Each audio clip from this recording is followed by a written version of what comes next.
Heure d'avant-match avec Sam, avec les experts, avec nos équipes sur place juste avant, parce que c'est juste pour vous. Regardez ce que j'ai entre les mains. Le maillot des Blues, frappé du numéro 29 de Samuel Eto'o. Le maillot avec ce petit bordereau Ligue des Champions, et il est pour vous. On va le faire signer tout de suite par Sam.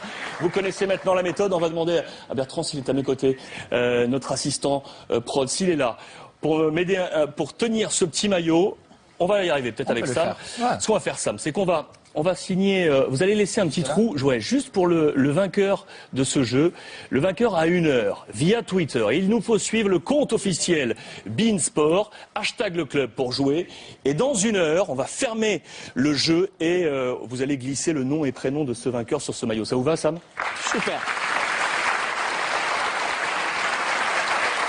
C'est comme une finale ici au Bernabéu. Le titre se joue sans doute ce soir. Le Real, vous le savez, est en tête de la Liga avec 4 points d'avance sur le Barça. Si le Real s'impose, le Real peut écarter les Blaugrana de la course au titre. C'est un soir de gala. 700 journalistes sont réunis. Ce match va attirer 500 millions de téléspectateurs à travers le monde. Ça va être un grand moment avec des stars évidemment partout. Le duel Ronaldo face à Messi, les créateurs. Modric face à Iniesta, Bale face à Neymar. Pour les recrues, Omar, ça va être ce soir encore un moment inoubliable. Toujours, dimension au-delà de ces 90 minutes. Certes, le scénario a un peu été modifié parce que d'un côté, on va avoir le Real, on dit, avec beaucoup plus de stabilité, de performance. Et en contrepartie, c'est le Barça qui a pas mal de choses à régler. Donc voilà, encore des incertitudes par rapport à la compo. Le match, encore une fois, ça sera ouvert et spectaculaire. Sonny, vous connaissez parfaitement ces ambiances de Classico. Vous les avez jouées sous les couleurs du Barça. Vous allez nous offrir quelques-uns de vos buts marqués dans ces Classicos. Quelle est la sensation de jouer un tel match avec telle importance, et pour un joueur de foot, c'est quelque chose de fabuleux. Ces buts avec ce numéro 9 frappé sur ce maillot catalan, El Pistolero, Sonny Anderson. Messieurs, bien entendu, on va rester en fil rouge avec vous. Et nous allons nous broder autour avec l'avis de Samuel, et notamment sous ces 2 maillots, Sam, parce que vous avez porté ce maillot du Real Madrid, vous avez porté ce maillot du club catalan. Est-ce que votre cœur balance, d'ailleurs? Il ne balance pas. Barcelonais. Barcelonais, d'accord. Il y a du monde dans le public en faveur du Barça. Vous allez nous expliquer pourquoi ce soir. D'après vous, le Barça va s'imposer? J'espère bien. Même si le Barça traverse un moment difficile, pendant ces matchs, ces problèmes n'existent pas. C'est le plus beau match au monde. Et le seul fait d'être là et de savoir qu'ils vont bientôt rentrer sur l'aire de jeu, j'aimerais être à la place de certains de ces joueurs et reporter ce maillot et aller jouer. Mais il est vraiment beau ce match. Jean-Alain, vous comprenez parfaitement la fibre catalane de Sam. Vous l'avez retrouvée face à vous? Hein? Je ne vais pas vous rappeler ce mauvais souvenir, mais...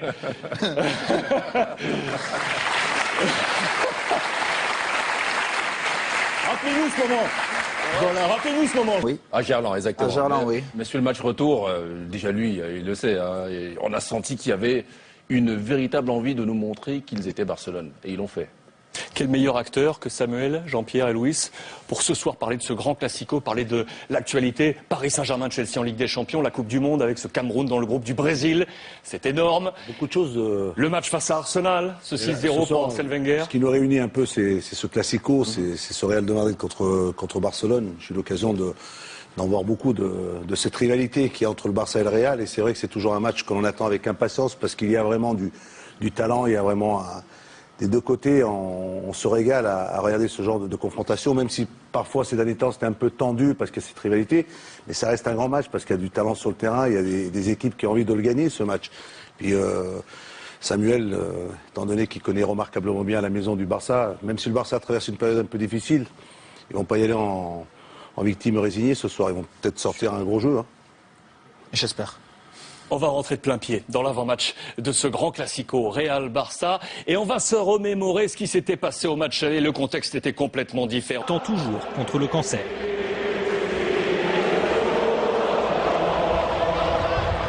Le Barça, toujours invaincu en Liga, comptait alors 3 points d'avance sur un Real tombé quelques semaines plus tôt lors du derby madrilène. 18e minute, le Camp Nou chavire une première fois. Le temps a passé, Sam. Le temps a passé, c'était dans le cadre de la 10e journée. Maintenant, Madrid est devant. Et effectivement, en cas de victoire ce soir, il marquerait un grand coup dans cette Liga. Vous avez marqué votre fibre plutôt catalane. Juste pour revenir en arrière, parce qu'on est là aussi pour rappeler cette trajectoire magnifique. Regardez cette photo. J'en ai souvenir, parce que quand on signe à Madrid, on se présente devant cette fameuse statue de la Cibeles à Madrid, où les Madrilènes fêtent leur titre. Ouais. C'est au milieu des années 90, 96, vous arrivez à Madrid. 96. 96, vous arrivez à Madrid. Sensation pour vous, quand même. Qu'est-ce que ça vous rappelle, cette photo-là? C'était l'espoir, le début d'un rêve. Mais seulement, mon rêve était devenu cauchemar parce que ce que j'aime le plus faire, qui est de jouer au football, je ne pouvais pas le faire. Et j'étais rentré dans un bras de fer avec un président. On va revenir sur ces différentes étapes. Juste sur ça, justement, sur ce passage à Madrid, je vous montre quelques images avec les experts, parce que vous arrivez à Madrid, les lourds sont là. Les très lourds. Les Sanchis, tous ces bonhommes-là qui avaient déjà... Hierro qui était Redondo, là. Raúl, Redondo. Bodoïdna, Clarence, Peja Mijatovic. Et Sam, j'avais eu la chance de vous retrouver en 2005. Vous étiez au terme de votre première saison à Barcelone. Saison somptueuse. Et ensemble, vous m'aviez conté les anecdotes justement sur cette alors famille madrilène qui vous enveloppait. Une anecdote sur Peja Mijatovic et son histoire de chaussures. Racontez-moi de nouveau cette histoire parce qu'elle m'a marqué et je l'ai toujours en mémoire, cette histoire de chaussures. J'ai déjà eu la chance de garder cette relation avec Peja Mijatovic. Grâce à lui, j'ai eu ma première vraie paire de foot. Il m'avait offert une godasse de cette marque et je joue toujours d'ailleurs avec cette marque. Et même ma première paire de chaussures d'une marque, je ne vais pas faire la publicité, mais d'une grande marque, je ne savais même pas ce que c'était. C'est aussi Peja qui m'avait offert ça. Je venais de notre Afrique et je n'avais pas beaucoup de moyens de m'offrir tout ça. Et il a eu la gentillesse de le faire. Et comme je lui avais dit, quand il m'avait aidé à signer au Barça, je lui dirais... C'est lui qui vous a aidé pour signer au Barça ensuite? Oui, parce que c'est grâce à lui que, bon, entre autres, il était parmi les gens qui ont fait mon deal au Barça. Mais j'avais une certaine relation avec, donc c'était plus facile pour moi de discuter avec lui qu'avec les autres. Mais l'initiateur de tout ça, c'était, paix à son âme, Luis Aragonès, qui avait pris son téléphone et appelé Tiki Biristan en lui disant « Tu veux gagner? J'ai un jeune enfant ici, il faut le prendre. » Les experts, est-ce qu'on peut comprendre comment on passe, au début de cette carrière, à côté de ce talent diamant brut? Je vous montre quelques images là aussi des différents entraîneurs qu'a eu Sam du côté du Real Madrid. Ça a commencé avec Capello, passé également avec Hiddink, Toshak, le Gallois, entre deux, exactement, Henkes également, des passages en prêt. Et au retour de prêt, à chaque fois, c'était banquette. On va voir Sam venir s'asseoir sur ce banc. C'est des images d'ailleurs assez rares de les voir, ces images. Je vais vous dire quelque chose. Et j'aurais pu jouer au Paris Saint-Germain grâce au coach. Parce qu'on avait eu un dîner à Paris. D'ailleurs, il avait payé.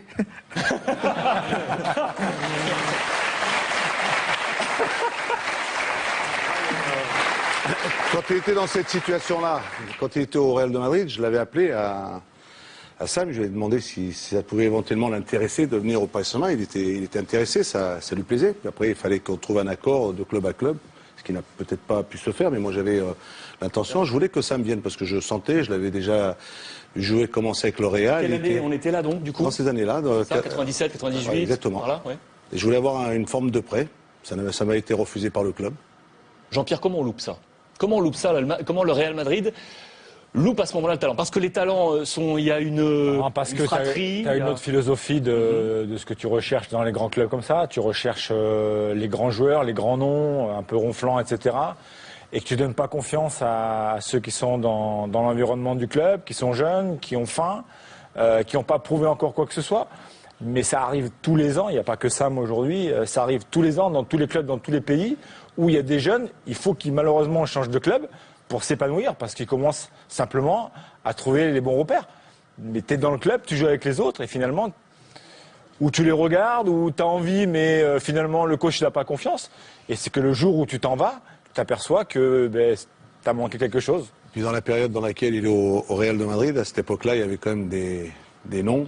Puis on avait comme, on va dire qu'au Real de Madrid, on ne changeait pratiquement pas grand-chose. Tu sais, toujours les mêmes restaient en place. C'était dur d'en sortir ou d'échanger. Puis lui, Sam est arrivé jeune.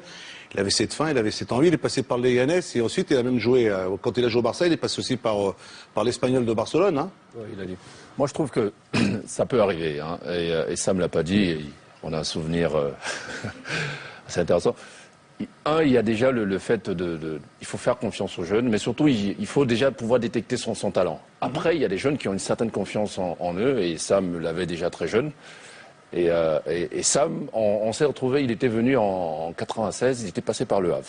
Ouais, il est passé par Le Havre. Le Havre. Le Havre, Athletic. Moi, j'étais au centre de formation, et Le Havre, par exemple, voulait lui faire signer un contrat de stagiaire pro.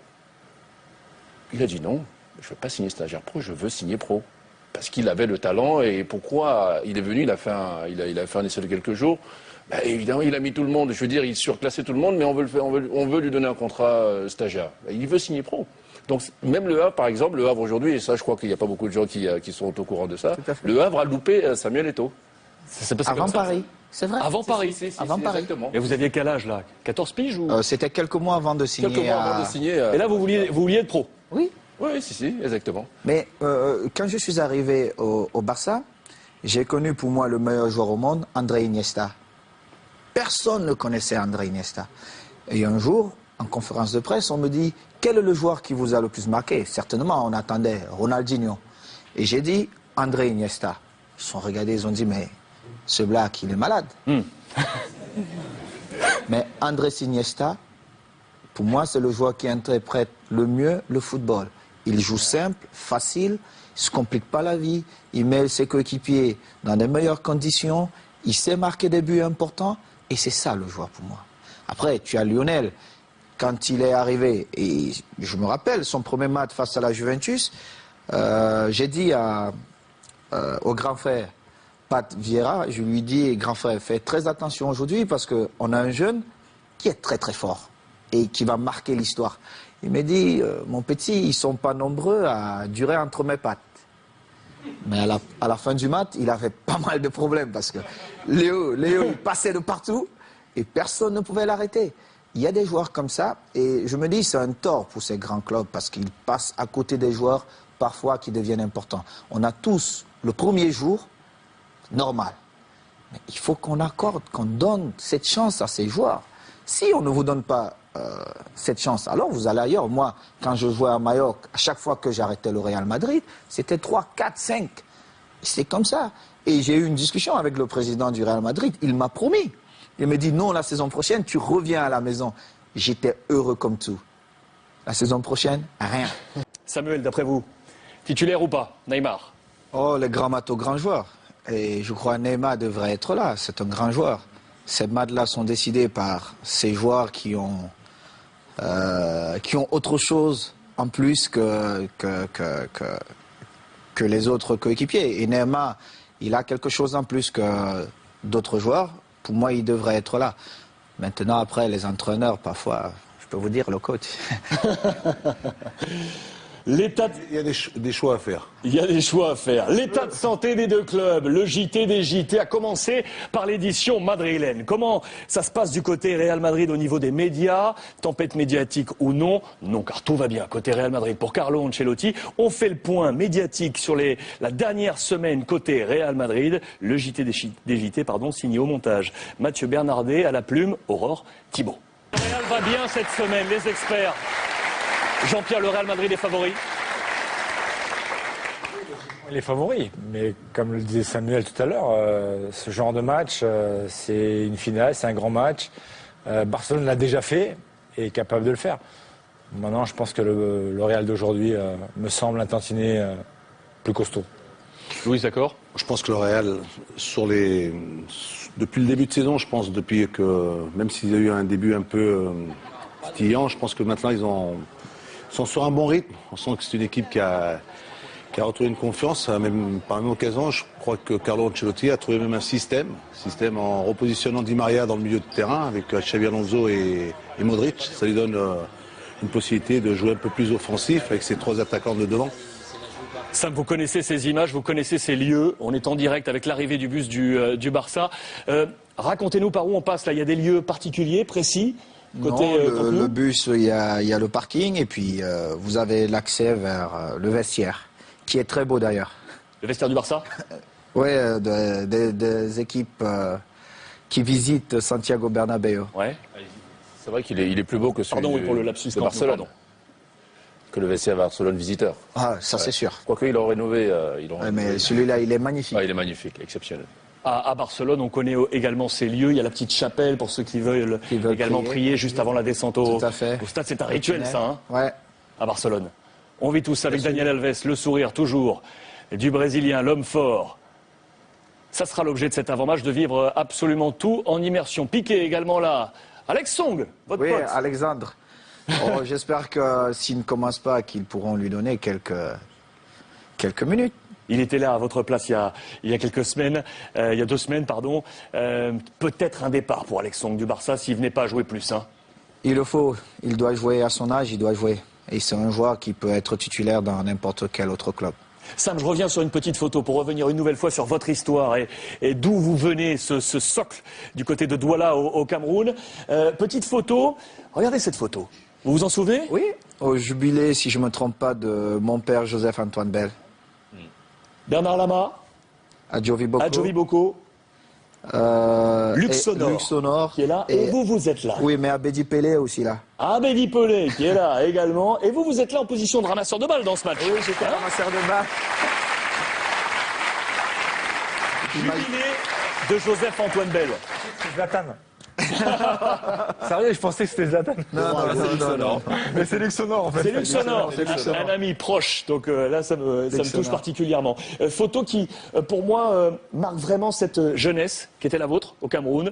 Vous jouiez avant dans les quartiers, vos parents n'étaient pas trop chauds. J'ai eu la chance d'être recruté à l'école de football des Brasseries et j'ai eu cette opportunité unique de côtoyer tous ces grands joueurs, tous ces grands frères qui nous ont permis de rêver et d'être là aujourd'hui. Je fais au passage, regardez, parce que vous m'avez envoyé ces petites BD, je vous en remercie parce qu'on y apprend beaucoup de choses. Je vais vous les montrer, regardez, avec les caméras de Fred Godard. C'est en 2 tomes. Vous êtes la signature de cette BD avec des produits qui iront à votre fondation, si je ne me trompe pas. Et je souligne également la plume de Joël Esso qui a dessiné tous les traits. Ça raconte votre jeunesse, votre ascension, c'est bien ça, votre histoire en fait. Ma vie, mon histoire, qui n'a pas toujours été facile, mais qui m'a donné beaucoup de force pour arriver à ce niveau-là. Parce que souvent... Ouais, c'est un jeune frère. Un de vos frères? Un de mes frères, ouais. C'est derrière vous là-bas, planqué.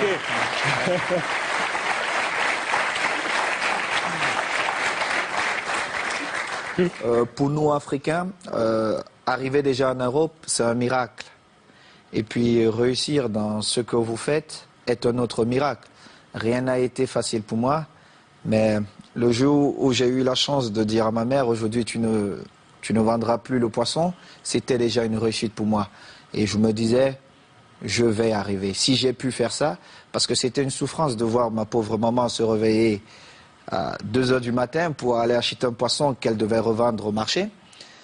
Et quand Dieu m'a donné la chance de pouvoir sortir ces phrases et demander à ma charmante maman, aujourd'hui tu ne vendras plus ce poisson, je me suis dit, je pouvais devenir le meilleur.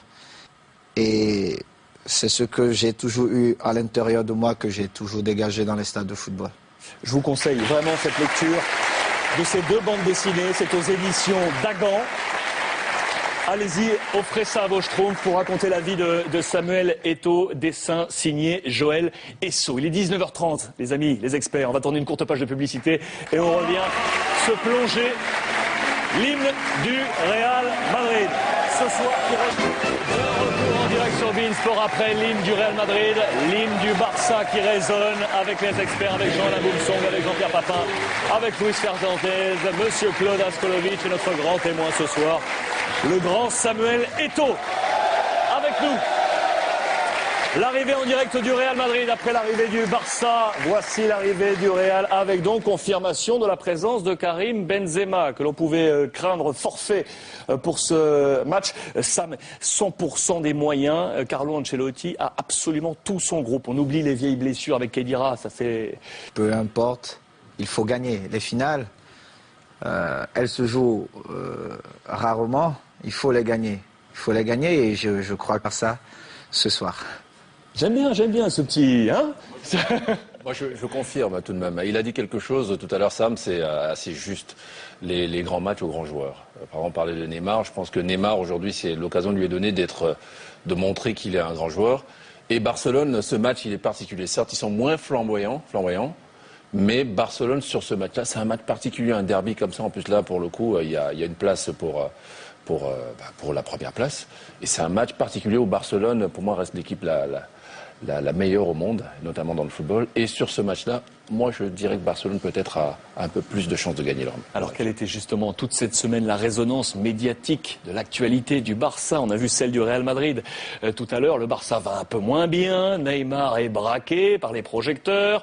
JT des JT spécial édition catalane. Montage Mathieu Bernardet, à la plume Aurore Thibault. La bonne tête de Tata Martino, plus de Polo Pistachio. Sam, vous l'avez affiché, donc c'est le Barça qui fait battre votre cœur ce soir. Vous avez tout. Gérard Lopez, qui était proche de moi à l'époque, et il vient, il me dit Negro, ne te préoccupe pas, je suis convaincu que tu vas marquer 2 buts. Et je vais à l'attaque, c'était incroyable. C'est comme si on m'avait injecté quelque chose. À chaque fois que je demandais le ballon dans le dos de la défense, Ronaldinho, il réfléchissait pas 2 fois. J'avais ce ballon. Et on revient au score, mon but, et je marque le but qui nous fait passer devant Saragossa. Je crois que c'était le match le plus difficile pour moi, parce que le coach y connaît, le Camp Nou, c'est un stade qui ne pardonne pas, et les 2 buts sont importants. Je venais d'un petit club. On avait quand même Henrik Larsson qui avait fait ses preuves un peu partout, qui était mon remplaçant, mais qui pouvait jouer, qui était un titulaire, mais qui se retrouvait au banc de touche. Et après ce match, je me sentais plutôt à l'aise et c'était plus facile pour moi de jouer à Barcelone qu'à Majorque. Un des matchs qui a lancé donc votre passage au FC Barcelone. Anne-Laure Bonnet nous appelle. Elle est juste devant l'antre madrilène, aux côtés de Benjamin et Omar. Bonsoir à vous, ma chère Anne-Laure. Je crois que vous avez en main la presse du jour. Question habituelle. Quelle est la résonance médiatique, s'il vous plaît, aujourd'hui de ce grand classico? Bonsoir Alexandre, bonsoir à tous. Écoutez, l'ambiance est déjà chaude depuis le début de l'après-midi ici au Santiago Bernabéu. La Liga, c'est effectivement la Liga qui se joue quasiment ce soir. Tata Martino d'ailleurs l'a bien rappelé en disant que c'était la dernière chance. Sport demostrad que sois los mejores. C'est un petit pic de la part du Catalan Sport qui demande aux joueurs du Barça de montrer s'ils sont vraiment les meilleurs. Mais ce qui nous intéresse, c'est la place que réserve la presse non sportive à ce classico, parce qu'évidemment on en parle, on a l'impression que ça n'intéresse que les sportifs, absolument pas. El País consacre 4 pages à l'événement. El Mundo, avec en une Cristiano y Messi, record de partidos, consacre 5 pages. Et le plus étonnant, c'est ABC. ABC, c'est le plus ancien quotidien espagnol édité à Madrid. C'est un quotidien conservateur qui, traditionnellement, met à la une photo, une seule photo. Aujourd'hui, c'est celle de Carlo Ancelotti. Pour vous donner une petite idée, c'est comme si Laurent Blanc ou Claudio Ranieri faisaient la une du Figaro avec à l'intérieur 8 pages consacrées exclusivement au match de ce soir. 8 pages, c'est beaucoup. Ça vous donne un petit peu une idée de la pression qui règne et qui régnera ce soir, notamment sur les 22 acteurs qui seront sur le terrain du Bernabéu et leur coach notamment Carlo Ancelotti. Merci Anne-Laure. On revient vous voir dans quelques petites minutes. On va ouvrir une parenthèse dans cette soirée spéciale Classico, Samuel, parce qu'on est obligé de venir sur ce tirage au sort. La Ligue des Champions. Chelsea, Paris Saint-Germain. J'ai eu beaucoup de meilleur chance. match pour vous. J'ai eu beaucoup de chance parce que j'ai toujours rêvé de jouer au Parc des Princes. Mais malheureusement, le millième match d'Arsène Wenger ne me permettra peut-être pas d'être là. Alors certains médias français annoncent d'ores et déjà votre absence pour ce match aller au Parc des Princes. Oh. Dites-moi qu'il y a une chance que vous jouiez. Laissons le temps faire. Est-ce C'est que un vous allez miracle. jouer, Sam ? Je ne sais pas, je ne peux pas vous le dire, mais je vais travailler pour être là. On voit ce match hier et ce 6-0 infligé à Arsenal. Comment ça s'est passé d'ailleurs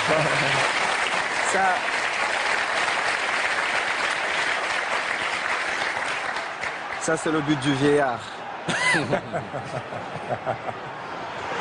Le but du vieillard en référence à cette fameuse histoire d'âge avec ce petit mot laissé par José Mourinho, volé par...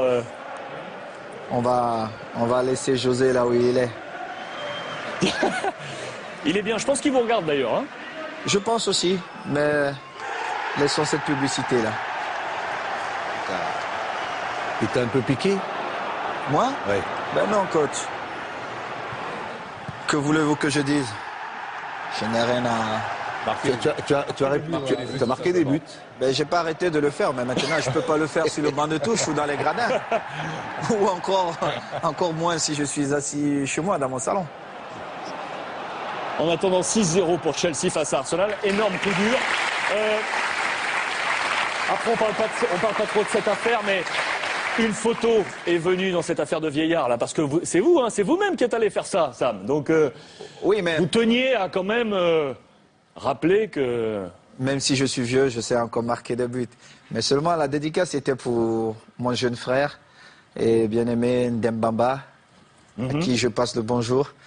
Et je lui avais dit avant le match, pas ce match-là, parce que je ne m'attendais pas à jouer ce match. J'étais normalement sur le banc de touche. Et Fernando se fait match et Mourinho me demande d'aller à l'échauffement et je marque. Et je lui avais dit mon prochain but, je ferai le vieillard. Et bon... Tottenham me l'a permis. Donc et ça n'a rien voilà. à voir avec José Mourinho. Ah non. Non. José... Ça n'a rien à voir avec José Mourinho. José.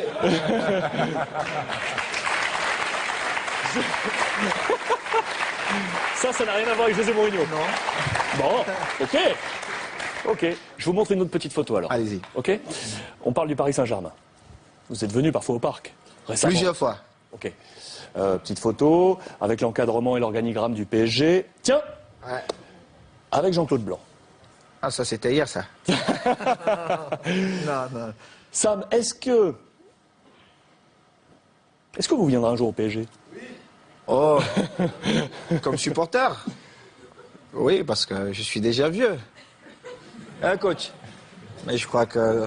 Les experts, est-ce que Sam viendra un jour au Paris Saint-Germain? On ne sait pas ce que nous réserve l'avenir, mais c'est vrai qu'un garçon comme ça, déjà dans un grand club, il a joué au Barça, il a joué au Real, il est à l'Inter, il a gagné la Ligue des Champions, et il est à Chelsea. Si demain... Moi, je pense que c'est une opportunité avec l'âge. Hein. Une opportunité pour le PSG de le recruter. Pourquoi? Parce qu'il est en fin de contrat. Président Nasser, vous nous écoutez? Il est en fin de contrat. Il est en fin de contrat, si je ne me trompe pas.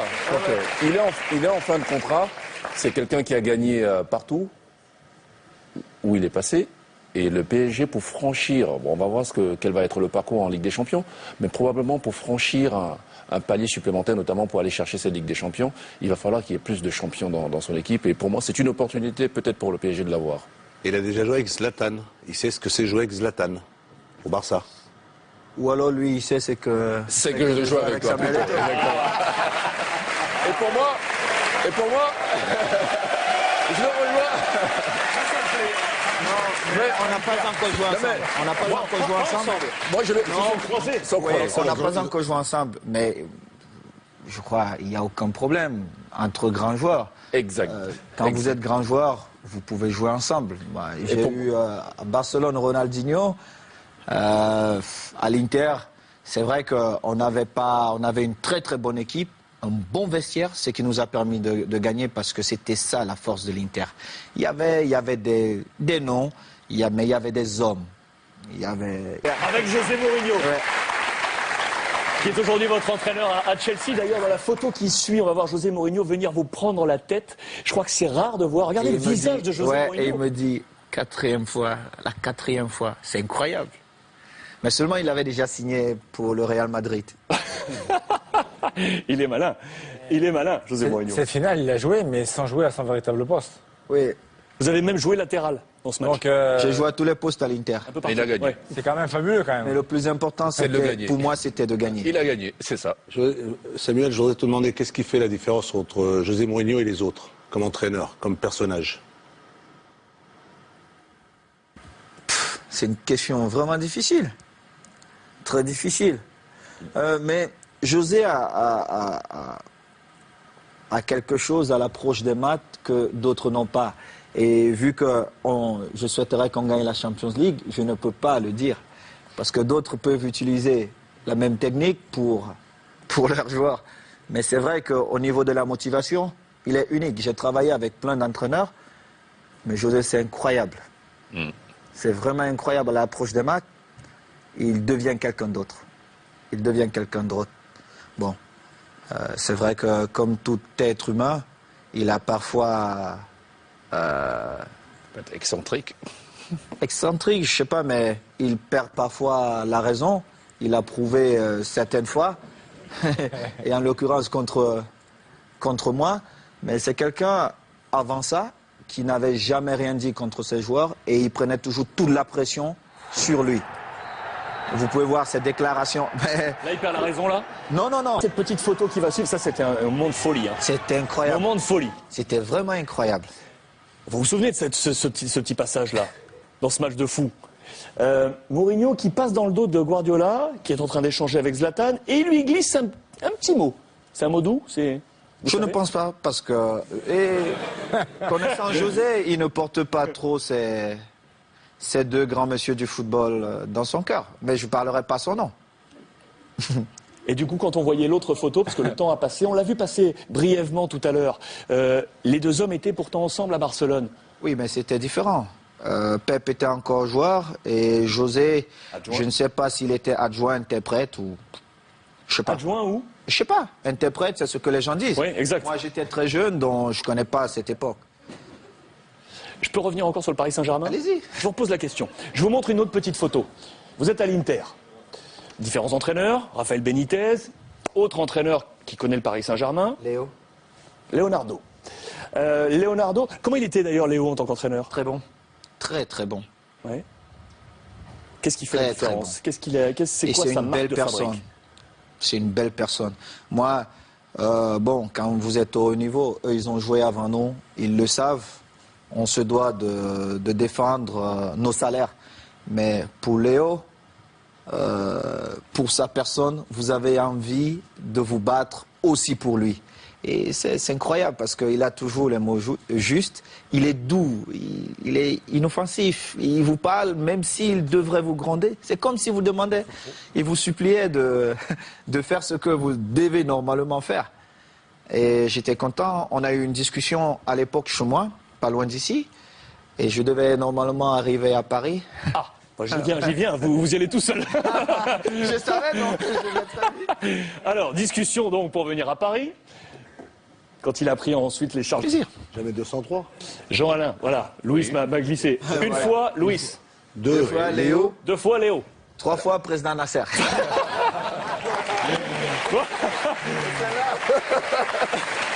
Et celle-là, c'est marrant, jamais 203, et celle-là, vu tout ce qu'il a dit, président Nasser, c'est lui il y a qui- des chances. qui signe il y a le des chances chèque, hein. de- Et pour moi, je reviens là-dessus, ce serait vraiment bien que quelqu'un comme lui, déjà c'est une opportunité financière en plus pour le PSG parce Ouais. qu'il est libre, Juste. mais quelqu'un comme lui qui arrive aussi, c'est un champion qui a tout gagné, il y aura Zlatan, il y aura d'autres, pour que finalement, c'est le pour moi. Et je pense que ça contribuerait à vraiment le renforcement de Paris Saint-Germain. Sam, si vous aviez un petit message. Imaginons qu'on soit face à Nasser, El Khelaifi, le président du Paris Saint-Germain, la caméra est en face de vous. Seulement, je peux pas. Pourquoi? Parce que je suis joueur de Chelsea. Oui, mais Et imaginez. je dois attends. jouer contre Paris Saint-Germain Attends, dans quelques hey, jours. Alors, d'abord, qu'est-ce que vous passez, hey, du coup comme message. Alex, Mais je crois. Alex. Vous voulez pas peut-être que je reparte sur Londres? Alex, C'est comme vous voulez, on Alex. peut rester ensemble. Hein. tu sais ce que tu fais? Tu envoies Jean-Alain, qui est un bon agent, toi, il a fait tu l'envoies chez Nasser. Il a fait ce qu'il a fait tout à l'heure, il a fait ce qu'il fallait. Non, non, non. Sam, il est suffisamment intelligent pour négocier lui-même ses contrats. C'est un très bon négociateur. On va poser une petite question dans le public. Vous avez vos petits boîtiers. Est-ce que vous seriez pour, parce qu'il y a beaucoup de supporters du Paris Saint-Germain, je crois, voir Samuel venir et rejoindre le Paris Saint-Germain? J'imagine déjà le résultat des votes assez facilement. 1 oui, 2 non. Il y a peut-être des noms. Hein. Ah oui. C'est la règle du jeu, il y a peut-être des noms. 1 oui, 2 non. Jean-Pierre, dans ce dispositif actuel, l'évolution de Paris, Sam, effectivement, comme le dit Jean-Alain, c'est libre aujourd'hui. Ouais. C'est libre. Oui, mais quand tu vois le recrutement qu'il y a eu depuis 2 ans, on a quand même misé sur, je dirais, la jeunesse. Alors même si Sam est libre, aujourd'hui, avec les qualités qu'il a, quoi qu'il arrive, pour apporter quelque chose, bien évidemment. Mais voilà, c'est la philosophie du club qui, à mon avis, est un peu différente.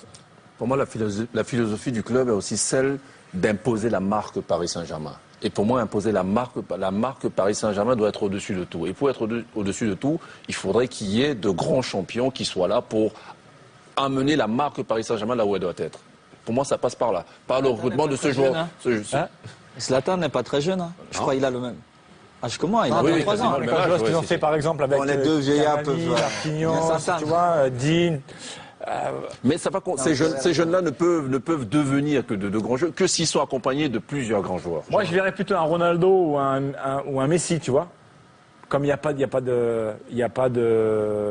problème de monnaie, je veux dire, quitte à prendre quelqu'un, je le vois bien comme ça, si tu veux. L'avis du public. Est-ce que Samuel Eto'o serait au Paris Saint-Germain? 1 oui, 2 non. Voilà, 75% de oui favorable à la venue de Samuel au Paris Saint-Germain. Qui a voté oui dans le public? Qui a voté oui? Ambre va transmettre un petit micro. Qui a voté oui, pardon? Qui a voté oui? Monsieur, avec la chemise bleue, premier rang. Merci Ambre. Votre prénom? Bonsoir, Jawad. Bonsoir à vous, Jawad. Alors pourquoi oui échanger, petite question peut-être à Sam pour le faire venir au Paris Saint-Germain. Écoutez, moi, ce que je retiens de Samuel Eto'o, c'est quand il a fait une conférence de presse à Barcelone. La phrase qui m'a marqué, c'est courir comme un noir pour vivre comme un blanc. Et ça, j'ai beaucoup apprécié parce que quand il va sur le terrain, il donne tout. Merci. Et donc, s'il vient au Paris Saint-Germain, il donnera tout. Sam, vous êtes attaché à ces paroles, hein, c'est vrai? Merci. Vous êtes attaché à ces valeurs que rappelle Jawad là. J'avais juste dit tout haut ce que beaucoup de gens pensaient tout bas. Ça me rappelle une petite maxime d'ailleurs d'un auteur-compositeur, un chanteur camerounais disparu il y a quelques jours, la semaine passée, il me semble-t-il. J'ai lu d'ailleurs son patronyme dans vos BD. Pardon si je me trompe sur la prononciation. Lapiro Dembanga, c'est ça? Je me trompe pas. Disparu la semaine passée. Il est mort en exil aux États-Unis. Il avait ce type de parole sur la force du peuple noir et certaines revendications.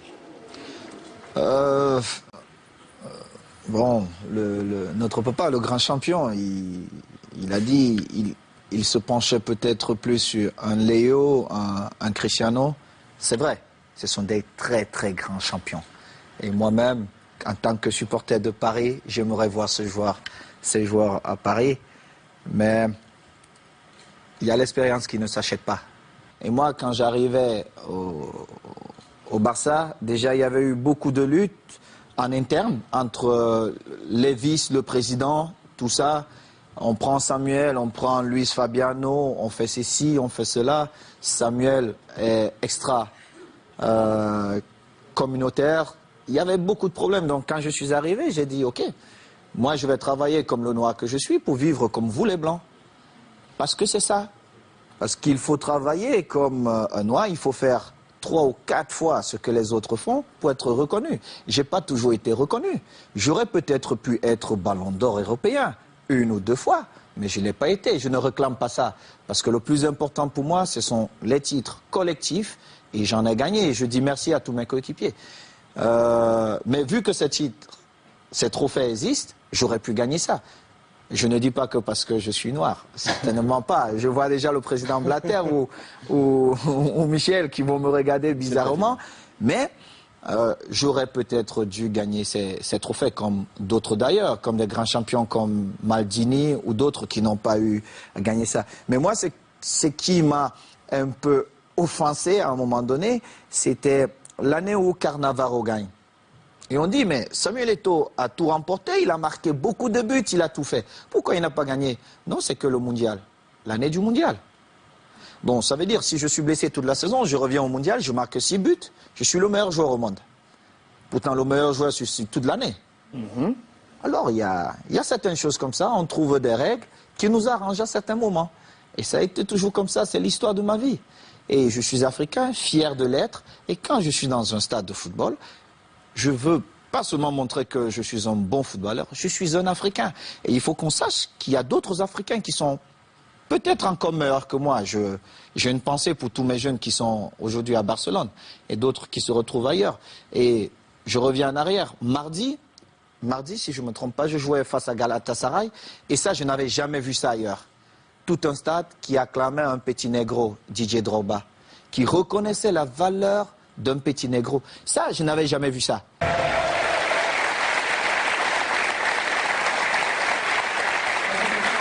J'ai une question à Samuel par rapport à ce qu'on vient de voir. Parce que lui, il a fait le match. Il a été aux côtés de Didier Drogba. Est-ce que tu ne penses pas qu'à un moment, quand il a été applaudi avant le match, célébré, est-ce qu'il n'a pas été repris par l'émotion et ça l'a pas un peu déstabilisé d'être reconnu comme ça à Chelsea? Je ne pense pas. C'est un grand joueur. Et pour être à son niveau, il doit savoir gérer ses moments. Absolument. Ça ne peut pas le perturber. Non mais, est-ce que tu penses pas, je ne pense pas. Vu le match qu'il a fait, que ça a pu le gêner? Didier n'a pas fait un mauvais match. Il a fait un match comme son équipe. Prendre un but à la 4e minute, vous n'avez plus beaucoup de chance à ce niveau-là. C'est vrai qu'il a eu une occasion qu'il pouvait. Mais Didier a essayé. Il m'a même surpris parce qu'il venait au milieu de terrain chercher les ballons, essayer de jouer. Moi, je ne lui connaissais pas cette qualité, mais on voit qu'il a encore des jambes pour jouer. N'oubliez pas, il est 20h08 sur l'antenne, nous sommes en direct. Le maillot de Samuel Eto'o dédicacé. Normalement, le jeu se terminait à 20h. On va prolonger un petit peu. Juste pour vous, parce que vous êtes très nombreux à jouer. Hashtag le club pour tenter de remporter le maillot dédicacé de Samuel Eto'o des Blues de Chelsea, frappé de ce numéro 29. Omar et Benjamin nous appellent en direct de Madrid. Les compositions d'équipe officielles sont là. Retour en direct pour cette édition spéciale Classico Real Madrid-Barcelone. Maintenant coup d'envoi dans 45 minutes avec le grand Samuel Eto'o qui scande l'hymne du Barça. Il est avec nous, avec les experts, avec Jean-Alain Boubson, le Jab, JPP, Jean-Pierre Papin, Monsieur Luis Fernandez, Monsieur Claude Askolovic. Match de Ligue 1 également sur nos antennes cet après-midi. 2 matchs avec un également ce soir entre Monaco et Lille. Toutes les images avant 23h15, on va dire. Retour sur les 2 matchs de cet après-midi. Victoire de Saint-Etienne et de Lyon. Si vous avez manqué ces rendez-vous, compte rendu, Ligue 1 Express, Jérôme Bigot. Sam, vous suivez attentivement ce championnat de France? Je suis Paris Saint-Germain. C'est encore un message? Non. Je suis mon club, c'est que normal. Montre le match. Je suis Paris, je suis Barcelone et je suis Majorque, mon club de cœur. Oui, même si on n'est pas très bien à ce moment. En parlant de Majorque d'ailleurs, messieurs les experts, on avait salué la mémoire effectivement de Luis Aragon. Il m'a aidé à faire mon choix. Après les 5 ans même passés à Majorque, j'étais convoqué dans son bureau. Il m'a dit, voilà, tu es aujourd'hui au milieu de ce carrefour et tu dois faire ton choix. Soit tu restes à Majorque, tu resteras éternellement un bon joueur, soit tu vas lutter contre les plus grands et tu cherches à te faire une place. Et j'avais très très faim, mais vraiment très très faim. Et je lui ai dit, pourquoi pas? Et il s'est permis d'appeler Tiki Biristan devant moi. Il a parlé comme lui seul savait le faire.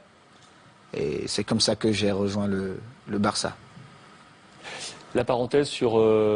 ça n'a peut-être rien à voir à ce moment-là, mais on parlait d'affaires de racisme et compagnie tout à l'heure. Avec Titi? Oui, on a tous en tête cette histoire-là. C'est juste une expression. Parce que s'il y a quelqu'un qui aime vraiment les Noirs, c'est ce monsieur. Je vais vous dire quelque chose. Finidi était au chômage.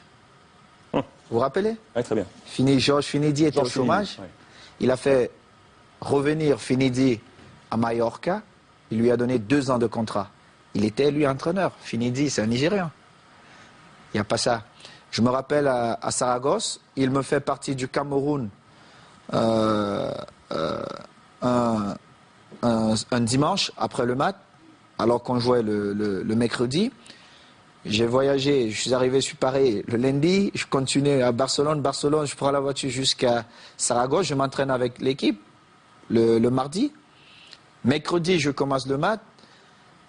Première mi-temps, c'était passable. On revient en deuxième mi-temps, je n'avais même pas encore joué 2 minutes. Il me dit, toi viens, va t'asseoir au banc de touche. Je lui ai dit, mais écoute, tu aurais pu me laisser au Cameroun. Au moins là-bas, il fait chaud. Il m'a attrapé, il a voulu me frapper devant tous les autres. Et c'était ça, notre papa. Il avait parfois des agissements d'un papa, ce qui est normal, parce que pour lui, Mallorca était une famille, nous étions ses enfants. Et à un certain moment, il fallait nous tirer les oreilles quand on se comportait mal. Et c'était ça, Luis. Mais il était tout sauf raciste. Luis Aragonès. Une pensée pour cet homme parti il y a peu, et trop vite, bien entendu. Ces histoires d'entraîneurs avec vous, ça parce qu'il y en a beaucoup, on va en parler avec les experts parce qu'ils connaissent également les 2 hommes dont je vais parler maintenant. On est saison 2007, 2008, 2009, à cheval sur 2 saisons. Rijkaard, arrivée de Guardiola. J'ai bon souvenir là parce que moi je bossais activement là sur le football espagnol. On s'était alors rencontrés du côté de Barcelone. On va voir cette photo avec Frank Rijkaard et ensuite on va voir quelques coupures de presse. La presse espagnole, vous la connaissez par cœur. Elle est assez virulente. On avait alors avancé une guéguerre en interne entre vous et les autres stars. J'ai souvenir de ces 4-1, c'est pour ça que je les ai sortis ainsi, où vous étiez sortis devant les micros en disant qu'il y avait des problèmes en interne. Le lendemain, là c'est le lendemain, à l'entraînement, Ronaldinho qui vous prend pour annoncer un message de paix. Quelques semaines plus tard, vous envoyez de nouveau le couscous, avec 2-3 phrases bien lancées. Et là, de nouveau, on est à quelques semaines qui séparent cette première une, où vous annoncez qu'il y a quelques soucis du côté du Barça. Je vous montre quelques photos pour ensuite animer ce débat. Vous allez m'éclairer ensuite. Il y a l'arrivée de Pep Guardiola. Le message premier de Pep Guardiola, quand il arrive au club, il dit « Ok, je prends cette équipe, ne sont pas dans mes plans Ronaldinho, Deco et Samuel Eto'o. » Non seulement il se trompe, et il se trompe profondément. Mais déjà, bon, vous connaissez ce business de la presse, les télévisions. Il y a souvent des enfants qui sont beaux, d'autres qui le sont moins. Et moi, j'ai toujours été l'enfant qui était moins beau. Et c'était mon rôle. Mais seulement, j'avais un rôle très important dans le vestiaire où je pouvais tout dire à n'importe qui en le regardant dans les yeux. J'ai une blessure au ménisque, je prends 7 mois et je décide d'aller faire ma rééducation dans ma maison à Majorque. C'était une erreur parce qu'à ce moment-là, il n'y avait plus le dialogue. Et quand vous avez un vestiaire comme celui du Barça avec des grands joueurs qui ne peuvent pas se parler, il y a un souci. Parce que la force du Barça, c'est que c'était un groupe de jeunes qui aimaient s'amuser ensemble. Quand on rentrait dans un stade, on voyait qu'il y avait une certaine complicité. On partageait plus que des entraînements, plus qu'un match de football. On se retrouvait pour dîner, on se retrouvait pour danser, on se retrouvait, on avait nos petits secrets. Et tout ça, quand je reviens, était mort. Était mort. Et comme j'aime souvent dire les vérités, et pour moi toute vérité est bonne à dire, évidemment, ce jour, Ronny se trompe parce que c'était le match, mon retour, c'était face à la Real Sociedad. Franck, qui me prend avant le match, il me dit, est-ce que tu veux commencer ou tu vas attendre? Je lui ai dit, Franck, je préfère jouer les dernières 20 minutes en espérant que le Barça serait en train de gagner 3-0, voire 4. C'est plus facile pour quelqu'un qui a fait 7 mois sans jouer. Mais malheureusement, ce n'était pas ça. Franck fait 3 remplacements. Et je suis toujours à l'échauffement. Et à un moment donné, je reviens vers le banc de touche et j'ai dit à Eusebio, on a fait 3 remplacements dont je vais aller m'asseoir. Simple. Moi, je n'étais pas fâché. Je reviens, c'est mon premier match. Je savais que j'allais jouer à n'importe quel moment, je devais jouer. Et Franck, qui va en conférence de presse, et on lui pose une question, mais pourquoi Samuel n'a pas joué? Il dit, oh, moi je ne sais pas, mais je l'ai envoyé à l'échauffement et il n'a pas voulu. Mais pourtant, j'étais à l'échauffement et je suis revenu et il avait fait 3 remplacements. Et Ronny, qui ne parlait pratiquement jamais à la presse, ou quand il passait, c'était le sourire et il partait. Et il sort une petite phrase. Moi, à ce moment-là, je me dis, mais est-ce que ce mec est normal? Parce que si quelqu'un n'était pas exempt de tout reproche, c'était Ronny. Mais on l'aimait comme ça. Et on le savait. Mais moi, quand je parle souvent à Eden Hazard, je prends l'exemple sur Ronny. Je lui dis, Ronaldinho était le meilleur joueur au monde ou le meilleur joueur de tous les temps. Parce qu'il était incroyablement fort. Mais seulement un joueur qui ne s'entraîne pas tous les jours, au bout d'un moment donné, ça paye cash. Ça paye. Tu peux être Ronaldinho, tu peux être Messi. Si tu ne t'entraînes pas, monsieur Eden Hazard, au bout de 2 ans, on t'oublie. Et le football va tellement vite qu'il y aura un autre gamin qui va naître, qui sera encore plus fort. Et c'était ça. Et quand Ronny le dit, moi j'attends le lendemain, personne ne s'excuse. 2 jours après, personne ne s'excuse. J'ai dit, mais ils sont pas bien dans leur tête, eux. Et alors là, je monte au créneau et j'essaie de remettre de l'ordre. Mais seulement, comme j'étais le fils mal aimé de la presse, on a tout mis sur moi. Mais ils ont oublié de dire, en 2006, Ludovic Giuli est souvent là avec vous. Franck n'a pas parlé au vestiaire pendant la mi-temps, quand on perdait face à Arsenal.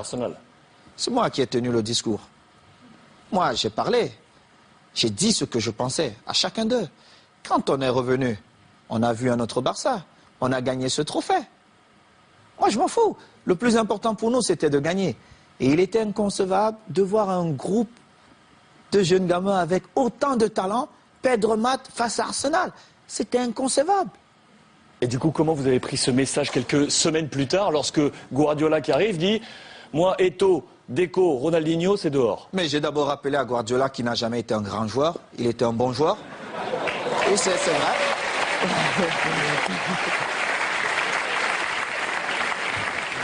Mais c'est vrai. Je le lui ai dit. Et j'ai rappelé au passage, si c'est le coach, lui, ce qui me le dit, je dis, ok, je ne peux rien dire. Comme joueur, on connaît aussi Pep, mais surtout comme entraîneur, il n'avait rien démontré pour qu'il arrive dans un vestiaire comme le Barça, il ne connaissait même pas l'histoire du vestiaire, et qu'il se mette à dire certaines choses. Et en plus, ce qui me faisait encore plus mal, c'est qu'ils inventaient des choses que la presse relayait.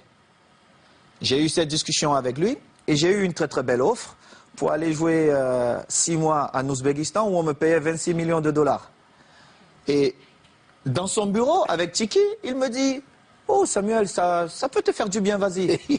Et je lui ai dit « Celui qui va te faire gagner, c'est Eto'o. Mais tu viendras me demander pardon ». Et je suis resté à ma place. J'ai continué à m'entraîner, nous sommes allés aux États-Unis, et nous étions à Houston, dans le vestiaire. Il dit avant le match, ok, nous allons changer de dossard. Oh, tout le monde dit, oh, c'est l'entraîneur qui le fait maintenant, c'est surprenant. Et il dit, Titi, tu vas prendre le numéro 9 de Samuel. Titi Henry. Oui, Titi Henry, tu vas prendre le numéro 9. Et Titi était bien content. Et Eto'o portera le 14. Tout le monde était surpris. Et c'était un manque de respect total. Et je ne pouvais pas l'admettre. Pour tous mes coéquipiers, pour tous les clubs. Vous êtes resté 1 an avec Pep. Je vais vous dire. Alors, il joue, je suis au banc de touche. Quelques jours plus tard, on joue contre une équipe de Mexico, Chivas. Chivas.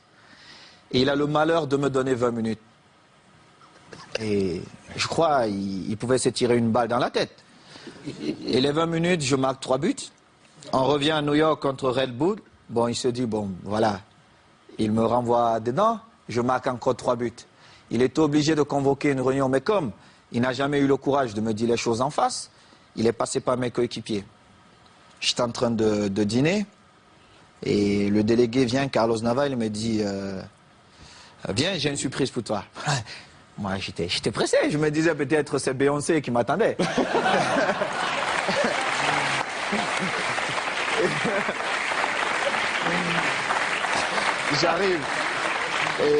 J'arrive dans cette suite et je vois Jorquera, Oleguer, non pas Oleguer, Puyol, les jeunes du Barça, Léo, André, Xavi et surtout Victor, qui est l'un de mes meilleurs amis. Et Victor Valdés. Victor Valdés. Et je vois Pep qui est au fond. Et mon visage change. Parce que j'étais très agressif quand je voyais Pep. Mon visage change. Il n'a pas parlé. Alors, Makina, Chabi, il prend la parole, il me dit, bon, négro, comme on te l'a toujours dit, on l'a manifesté, on veut que tu restes, et il faut que tu trouves un terrain d'entente avec Pep. Et j'ai dit, moi, je ne parle pas à Pep, il doit me présenter ses excuses, parce qu'il m'a manqué le respect ouvertement, à plusieurs reprises, et je n'accepte pas ça. Moi, si vous ne me respectez pas, je ne vous respecte pas. C'est comme ça, la loi Chouma. J'ai souffert pour être là. Je respecte tout le monde, mais si vous ne me respectez pas, je ne vous respecte pas. Mais alors là, je fais le double, ou voire même le triple que ce que vous avez fait. Et Pep, il parle un peu en catalan, tout ça, il trouve un peu des phrases difficiles. Et on commence la saison, j'ai parlé 2 fois à Pep. 2 fois. Une fois, c'est parce qu'il me demandait d'aller parler à Yaya Touré qui ne voulait rien savoir de lui. Et une autre fois, c'est parce qu'il voulait me donner des leçons. Comment un attaquant devait bouger. Je lui ai dit, mais Pep, tu as été milieu de terrain, tu n'as pas été un grand attaquant. Moi, je marque mes buts comment? Ce mouvement ne devait pas se faire comme ça. Et en plus, on était à l'entraînement. Et moi, j'ai fait un jeu sans ballon pour créer un espace pour Messi qui venait. Et en plus, Léo marque. Il me dit, Togo avec les Lions. On a un dîner bien arrosé. Moi, je ne bois pas. Mais tout le monde s'est lâché un peu. Et il dit, oh, je vais porter un toast. Et puis voilà. Vraiment, il faut qu'on dise merci à Samuel parce que c'était une saison difficile pour lui, mais il a montré le grand joueur qu'il est. Tout ça. Un beau discours. C'est la première fois où j'ai fait confiance à Guardiola. Mais cela m'a coûté mon passeport pour l'Inter de Milan.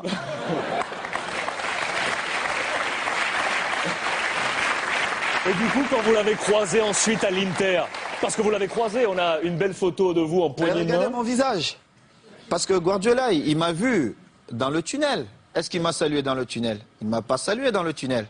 Il a attendu là où il y avait tous les caméras. Moi, quand il a regardé le visage de Thierry Henry, ça dit tout. Parce qu'ils ont vu la scène. On était tous dans le tunnel.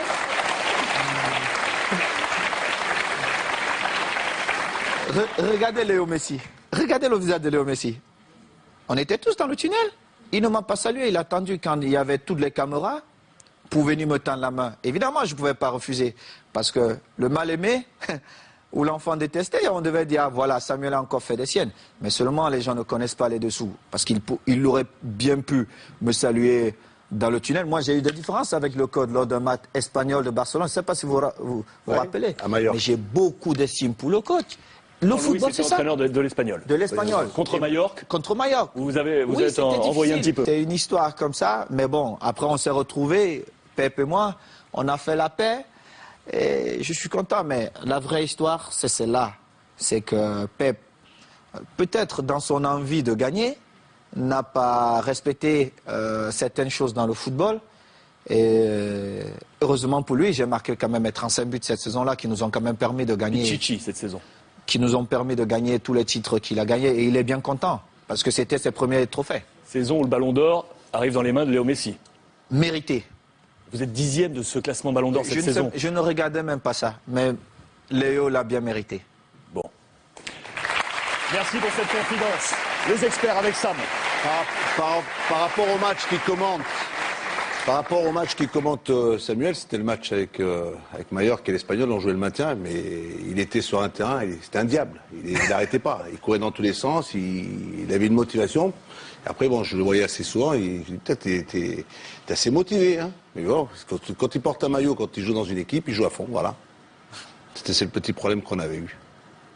Quel ressenti avez-vous, Jean-Pierre et le Jab, sur les propos là, échangés, sur ces confidences de foot qui ne sont pas forcément dévoilées? Du respect, parce que un coach comme un joueur doit respecter l'un et l'autre. Donc je pense que quand le discours passe bien d'un côté, que chacun a du respect l'un pour l'autre, tout se passe bien, mais tu t'aperçois que quand tu regardes ce qu'on sait de Guardiola aujourd'hui, que finalement tout n'est pas si rose que ça va bien laisser paraître. Donc moi j'ai beaucoup de respect pour Samuel, parce que je pense que c'est un garçon qui s'est élevé tout seul, tranquillement, qui est devenu un des meilleurs à son poste. Merci.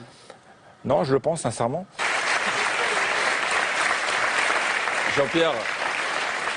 Jean-Pierre l'a dit, hein, ce qui en ressort de tout ça, bon, moi j'y sors, je viens juste d'arrêter ma carrière, c'est que tout n'est pas si rose effectivement dans le football. Il y a des choses qui en apparence peuvent paraître belles, il y a des gens qui sont assez hypocrites, mais ce qui doit être, c'est la sincérité. Mais ça manque beaucoup dans ce métier, et pas seulement dans le football. Mais l'une des choses, alors vous avez dit que peut-être que j'essaie de lui tresser des lauriers, mais à travers tout ce qu'il dit, il a sa personnalité, on aime ou on n'aime pas. Alors, on trouve que c'est un bon joueur et pas un grand joueur. Moi, je trouve que c'est un grand joueur. Mais il y a une qualité que Sam a, déjà d'être un grand joueur. Mais c'est surtout, ok, sa personnalité, c'est une chose. Comme je dis, on aime ou on n'aime pas. Mais c'est que quand il est sur le terrain, il donne tout. Il donne tout et il ne va jamais trahir un entraîneur quand il est sur le terrain. Et même quand il est en dehors, c'est pas quelqu'un qui va foutre le bordel. Il a sa personnalité, certes, mais il va toujours œuvrer pour l'équipe. Et l'un de ses titres qu'il a gagné en Ligue des Champions, quand vous l'avez dit, il se retrouve latéral, jouer latéral. Je ne vais pas citer de nom au Paris Saint-Germain, mais je ne pense pas qu'il y ait un joueur au Paris Saint-Germain aujourd'hui. Je ne suis pas certain qu'il aurait joué latéral pour pouvoir gagner un titre, une Ligue des Champions. Je vais te dire pourquoi j'ai joué latéral. En début de saison à l'Inter, et beaucoup ne se rappellent pas, M. Mourinho m'a mis au banc de touche pendant 1 mois. Mais il est venu vers moi, il m'a dit, tu es un grand joueur, mais en ce moment, tu penses plus à gagner ton argent hors des stades. Alors pour moi, tu ne vas pas jouer. Et j'ai aimé ce discours. Il était franc. C'était vrai. Discours franc. Il ne me faisait pas perdre mon temps. C'est ça. Il était franc. C'était vrai ou pas? Mais je ne sais pas, c'est son opinion. Mais respecte ou pas, mais il vient, il te regarde dans les yeux, il te dit, monsieur, tu gagnes ton argent parce que tu vas faire les photos à New York, tu vas faire les photos là-bas, tu montes, tu descends, ok. Pour le moment, tu ne joues pas dans mon équipe. Et son équipe gagnait. Je suis resté 1 mois au banc de touche. Je me suis dit, mais c'est pas possible. Ce monsieur, il blague.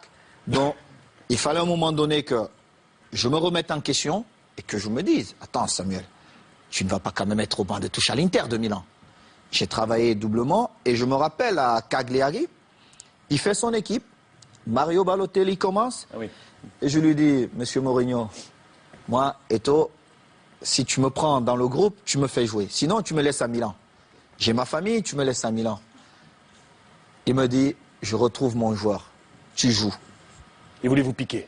Et il avait déjà sorti son équipe, et il sort Mario, et il me fait jouer. Bon, mais vous pensez que la saison prochaine, je pourrais encore rejouer pour cette personne ? En parlant de José Mourinho et en parlant des 2 coachs qui seront face à face ce soir, je voulais vous apporter d'autres éléments pour qu'on échange sur ce débat dans ce Classico ce soir. Parlons de Carlo Ancelotti. Je vous montre ce petit graphique tout d'abord pour vous signaler que Carlo Ancelotti peut, au terme de cette saison, rentrer dans ce fameux groupe d'entraîneurs très serré qui aurait gagné dans 4 championnats majeurs. Vous le voyez, José Mourinho avec Porto, Chelsea, l'Inter, le Real Madrid, c'est peut-être le pédigré le plus fort par rapport aux autres. On ne va pas dénigrer les championnats autrichiens et autres, mais de l'autre côté, avec le Portugal, l'Angleterre, l'Italie et l'Espagne, c'est très très fort. Carlo Ancelotti a l'occasion donc de rentrer dans ce cercle très fermé. Voici les quelques éléments proposés par la rédaction de beIN Sport. C'est signé au montage Yon Etchebest, à la plume Clément Grèze. Match très attendu, cette finale donc entre le Real et le Barça. Il est 20h44. Normalement à cette heure-là, Sam, on prend la direction du petit terrain et c'est l'heure du tennis-ballon. Niet. Niet parce que la petite blessure face à Arsenal, si jamais on joue, José débarque et on n'est pas bien. Et on n'est pas bien, on confirme. Oui. Si on veut garder une chance de jouer au Parc des Princes face au Paris Saint-Germain, pas de tennis-ballon. Du coup, on va en profiter pour que vous nous offriez un éclairage. On parlait avec Tata Martino de cette Coupe du Monde avec le Paraguay. La Coupe du Monde, elle sera en intégralité sur beIN Sport. Je le rappelle une nouvelle fois, les 60 pour ce programme du 12 juin au 13 juillet avec votre équipe nationale. Sam, avec le Cameroun. J'ai ce groupe, 0 points. Accessible. 0 points. Avec le Japon, le Danemark, les Pays-Bas, qui étaient en tête de série. 0 points. Qu'est-ce qui s'est passé? C'est dommage. Et j'espère que 4 ans plus tard, on a appris de nos erreurs. Mais ça fait 17 ans, je porte ce beau maillot. Ce maillot à responsabilité. Oui. Alors que s'est-il passé? Les joueurs n'ont pas joué. Les dirigeants complices de ça ont tout manigancé pour que certains joueurs ne jouent pas. Est-ce qu'enfin le Cameroun va s'apaiser à ce niveau-là? On sait qu'il y a des feux, il y a souvent 2 camps. Il y avait 2 camps. Il y avait deux camps. Il y avait deux camps. Je crois mes jeunes frères ont compris beaucoup de choses. Moi aussi, j'ai compris beaucoup. On a discuté avant le match contre la Tunisie ou avant le déjeuner, j'ai posé une question simple. J'ai dit, dites-moi, vous voulez aller en Coupe du Monde ou pas? Moi, j'ai fait ça 3 fois. Je sais ce que c'est. C'est un rêve. C'est quelque chose d'unique. Moi, et j'ai directement le souvenir de mon grand frère Georges Weah, qui était l'un des plus grands avant-centres au monde, mais qui n'a jamais eu cette chance. Jamais. Nous avons cette chance et il me semblerait que vous ne voulez pas aller en Coupe du Monde. Alors si vous ne voulez pas, dites-moi. Je fais une conférence de presse et je dis aux Camerounais, Samuel Eto'o prend la responsabilité, mais on ne va pas en Coupe du Monde. Au moins, vous allégez mes souffrances et vous allégez la douleur des Camerounais. Et à la sortie de cette causerie, mes jeunes frères étaient d'accord comme moi, nous devons nous rendre en Coupe du Monde. Évidemment, sans l'aide des dirigeants, parce que chacun a son business dans cette histoire. Parce que les gens ne travaillent jamais pour le pays, mais pour se remplir les poches, et je le dis comme ça. Mais j'ai décidé de me mettre en retrait parce que j'ai pris beaucoup de coups. Et souvent, et même ici une fois, j'ai même envoyé un courrier à cette maison parce qu'il y a eu une émission à charge, c'est comme ça que moi je l'ai vécu, avec un entraîneur, je ne citerai pas son nom parce qu'il ne mérite pas ça, mais qui ne méritait pas l'équipe nationale du Cameroun. Parce que l'équipe nationale du Cameroun, c'est la meilleure équipe africaine. Et tout entraîneur qui estime qu'il peut entraîner l'équipe nationale, il doit avoir un certain passé, il doit être respecté. C'est comme ça l'équipe nationale, c'est un prestige. C'est comme entraîner l'équipe nationale du Brésil pour les Sud-Américains ou l'Angleterre ou même la France. On ne peut jamais prendre un entraîneur qui sort de je ne sais pas où et on lui confie la gestion de l'équipe nationale des Bleus. C'est impossible. C'est impossible. Le Brésil sera dans votre groupe? Le Brésil sera dans notre groupe. Mais pour terminer, parce que j'avais ce message, je me rappelle, juste après la Coupe du Monde en Afrique du Sud, les Français sont revenus ici. Il y a eu ce problème où on a dit qu'il fallait que le président de la Fédération française démissionne. Et je crois le président à l'époque que j'ai eu le plaisir de rencontrer avait fait une certaine déclaration. Le président de la fédération avait démissionné, on ne sait pas comment, mais il n'était plus là. La FIFA ne s'est jamais mêlée. Chez nous, on passe de comité en comité, prolonger des mandats. Moi, la seule chose que je veux pour mon pays, c'est ce qu'il y a de bien. J'ai connu ce qu'il y a de bien et je me dis, si 17 ans dans cette équipe, je n'avais jamais pris autant de plaisir, c'était incroyable. C'était incroyable de voir tous ces gamins jouer. C'était tellement beau. Et à la fin du match, je me suis retrouvé en train de... J'étais pasteur, joueur, entraîneur, comme on dit souvent, DJ, Beyoncé, mais chez nous, c'est un petit pays. Okay. Vous ne le connaissez pas peut-être, mais c'est... La seule chose que je souhaite pour mon pays, c'est ce qu'il y a de meilleur. Et que ceux qui ont des capacités à être à certains postes, qu'ils soient là. Il ne faut pas qu'on prenne des gens parce qu'ils ont un certain intérêt ou qu'on dise parce que c'est l'Afrique et alors... ceux qui dirigent le football africain et le football mondial, qu'ils nous traitent avec moins de respect. Moi, je ne permets pas ça, parce que avec d'autres nations de football, on ne fait jamais ça. Et je ne vois pas pourquoi on le ferait avec le Cameroun et pas mal de pays africains. On sera à vos côtés, Samuel. Merci. On sera à vos côtés pour cette grande Coupe du Monde au Brésil, avec le Cameroun qui sera à suivre sur les antennes de beIN Sport. Merci d'avoir... eu tous ces moments de confidence, Sam. Vraiment. Merci. On vous souhaite de vous rétablir. Merci, merci. Je me réfère à la bise au grand frère qui nous a permis de rêver. Allez-y, la bise avant papa. Un grand merci à Sam Eto'o qui était avec nous. On va nous tourner une courte page de publicité. On revient, le grand match, c'est maintenant le Classico, le Real face au Barça sur cette magnifique image.